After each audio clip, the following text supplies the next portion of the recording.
Ladies and gentlemen, Raila Odinga has successfully managed to place William Ruto and his brigades right at the place he wanted them to be.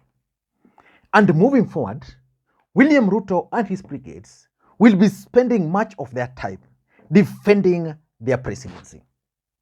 And today, Rigathi Gachagua was forced to convene an urgent meeting with the Jubilee members of parliament from the mountain after the whistleblower revealed the details about the 2022 general election. A casual perusal of the document has some very interesting results. Now, this is just a casual one before you even sit and see.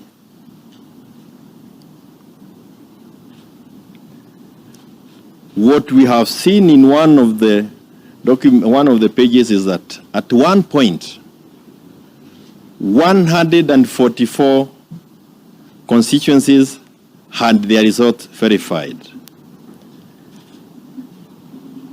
And often at times, those results are far from the results that were announced by IEBC, 144 of them.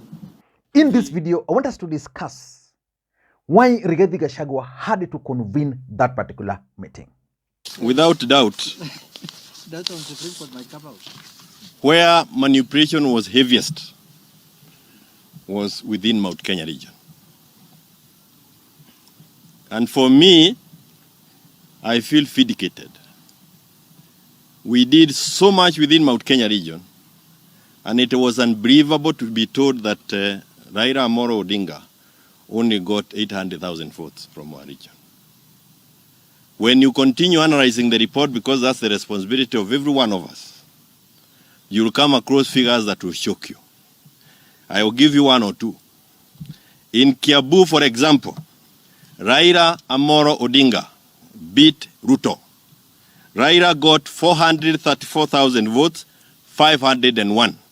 William got 371,000 votes, 377. I will take Kirinyaga. Raila got 186,000 votes, 186,331 votes, against Ruto's 72,399. The data will be released in detail by our party leader. So Rigathi Gachagua has now been forced to convene an urgent meeting with President Uhuru Kenyatta's members of parliament, led by none other than Kanini Kega and Sabina Chege. Before we get into all those details, in case you are watching this channel for the first time, please, I want you guys to take a second or two, click that subscribe button so that next time we produce a video like this, YouTube will automatically notify you. And to the subscribers, I want to continue thanking you guys for your continued support. Because without that support, this channel cannot be where it is now. Let us go straight to the point because it's a bit late here. I want to go to Rigathi Gachagua's Facebook page. Let me just go to Rigathi Gachagua. What is Rigathi Gachagua saying?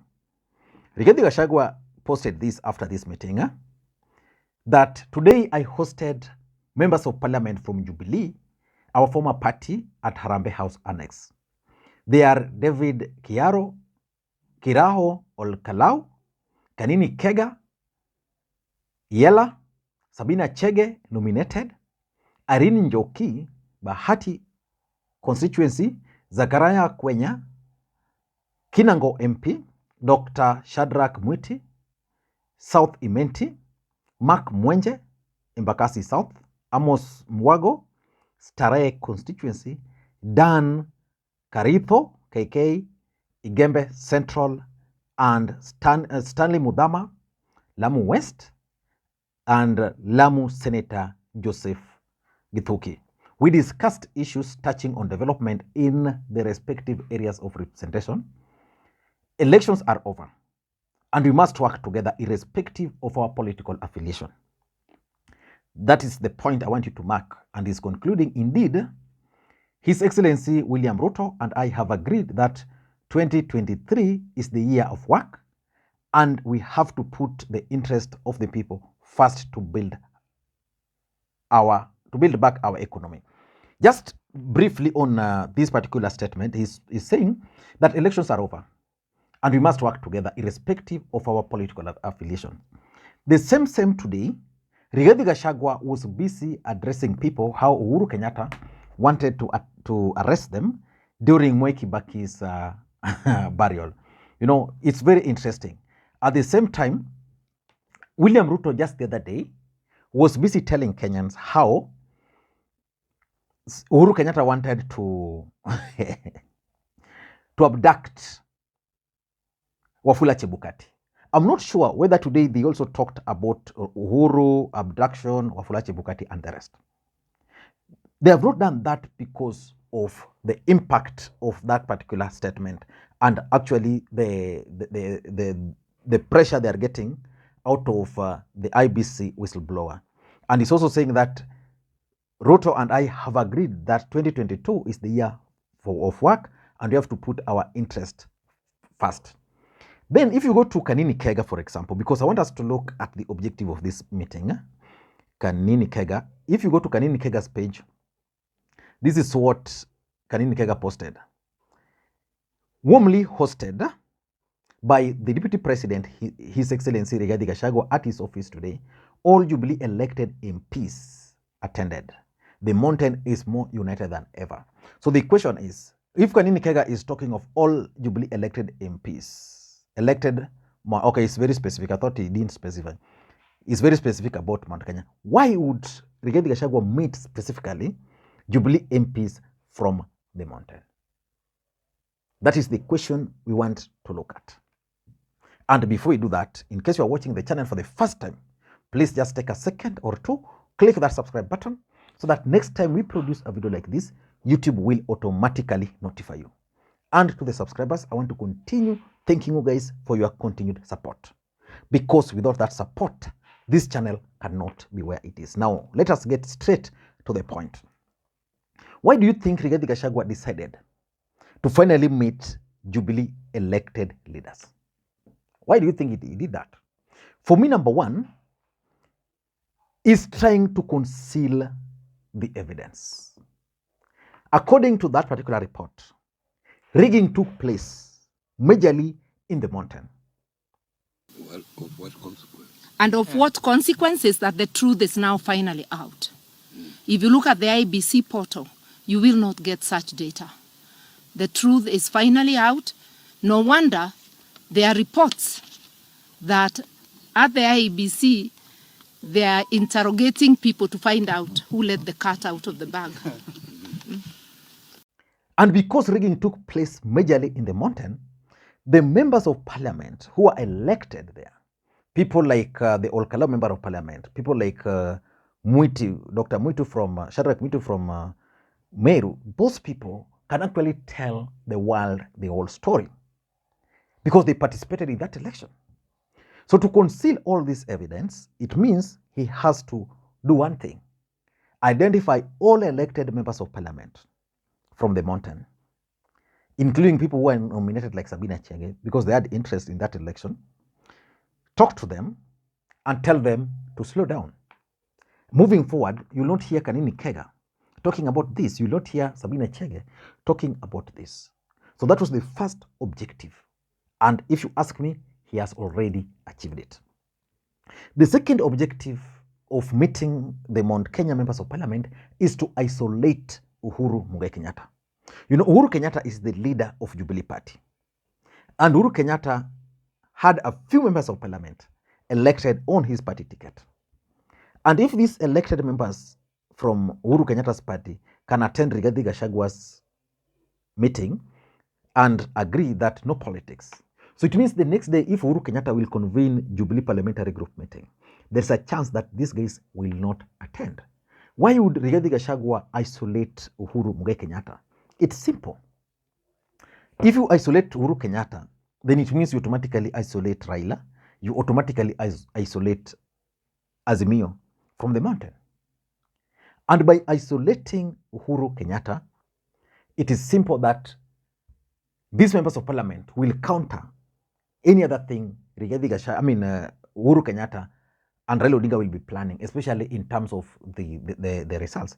What will happen tomorrow if these elected leaders, Jubilee leaders, will call for a press conference and disown the whistleblower? What do you think will happen? The truth of the matter is that just by disowning the whistleblowers, the credibility of Azimio in the mountain will be dented, because the vocal voices from the mountain are two, Martha Karua and the Secretary General of Jubilee, Jeremiah Kioni. Martha Karua was defeated even at his home. So how would she go out and tell people that we won? So basically, this guy is out to isolate Raila Odinga, to isolate Uhuru Kenyatta. Then the only people Uhuru Kenyatta will be remaining with are those people who lost in court. Jeremiah Kioni, Martha Karua, and the rest. And it will be easy to target those who lost than to target those who won. The third reason why I think Rigathi Gachagua convened this meeting is that he's trying to consolidate the mountain. And why is he consolidating the mountain? He's consolidating the mountain as a reaction to Musalia Mudavadi. If you've been studying the politics, Rigathi Gachagua has been under serious attacks from the mountain, because for him, instead of working with elected leaders and leaders from the mountain, he's busy isolating and attacking them. While on the other side, Musalia Mudavadi has been busy meeting all the elected leaders from the Luhya nation, organizing meetings with them, agreeing to move forward together. So Rigathi Gachagua was coming out as a vindictive man. So I think for him to show leadership by bringing all these people together, if he's going to succeed in bringing them together, then nobody can challenge him in terms of numbers in the mountain. And number 4, it's all about Uhuru Kenyatta's succession politics. Rigathi Gachagua understands that right now he's the senior most political leader from the mountain. And therefore, he needs to succeed Uhuru. How can he succeed Uhuru Kenyatta? Number 1, deny Uhuru Kenyatta those elected leaders. Because as long as Uhuru had those elected leaders under him, as long as the 800 people voted for Raila, in quotes, Uhuru Kenyatta still has that say. Because those who voted for Ruto in the mountain, and Rigathi Gachagua understands this, everybody understands this. Those who voted for Ruto in the mountain never voted for Ruto per se. They voted against Raila, and probably voted against Uhuru. And that's a fact which everybody who understands politics from a clear perspective understands. But Rigathi is now keen on trying to consolidate. He wants to create his own base, mobilize people, show anybody that is now taking charge of the mountain. And lastly, I think it's about William Ruto's visit to the mountain. William Ruto is supposed to visit Mount Kenya over the weekend for some prayer. And when Ruto visited Nyanza, it became an example. Example in the sense that those who were elected, not on Kenya Kwanza, because Kenya Kwanza was not in Nyanza, joined William Ruto, and they presented the needs of their people. And Rigathi Gachagua was being challenged after that meeting that he also needed to organize the mountain so that mountain could also speak with one voice. So I think he's going to prove this point by trying to mobilize the entire Mount Kenya, regardless of how you voted, so that when Ruto comes, he will parade them. And lastly, I think it could also be a message to Ruto that you now understand that the mountain is coming up as an issue. These are the people who were with Uhuru Kenyatta. I'm now with them. So please treat the mountain. Take the mountain seriously. I don't know what you think. That's my take for now. Thank you guys, and may you have a good day. And by the way, how do you think Uhuru should respond to Ruto? How do you think Uhuru should respond to Ruto? Tell me in the comment.